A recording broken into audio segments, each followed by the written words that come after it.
এবার যশোরে ধরা পড়ল পরকীয়ার জেরে বাড়ি থেকে বেরিয়ে আসা প্রেমিক প্রেমিকা। যশোর জেলার শার্শা থানার কাগজপুকুর গ্রামের শফিকুল ইসলামের মেয়ে রোকসানা আক্তার মুন্নি, পাশাপাশি গ্রাম গয়রা আনোয়ার হোসেনের ছেলে সাগরের সাথে পলায়নের সময় যশোর চাচড়া চেকপোস্ট নিউ চেরি সুইটসের সামনে তারা ধরা পড়ে। বুধবার 12 মে 2026 আনুমানিক বেলা 12টার দিকে ধরা পড়ে।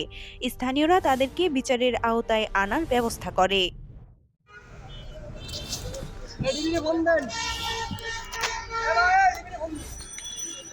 এই যে মেয়ের সাথে ধরেছি।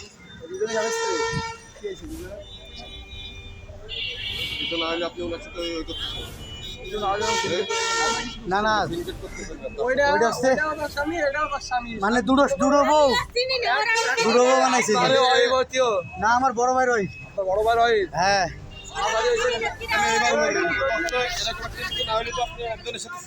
না না ভাই, আর ভাই জীবন নষ্ট করতেছে।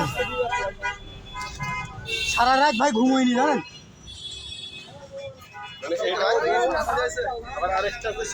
ওর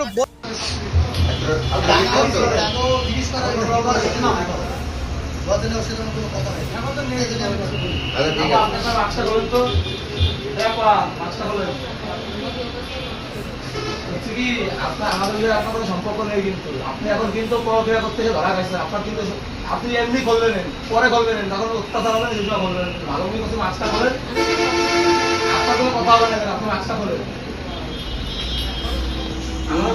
বাড়িতে আশেপাশে মেয়ের মা আপনার সাথে কথা হয়েছে, মাছটা খোলেন, আজকে মাছটা খোলেন।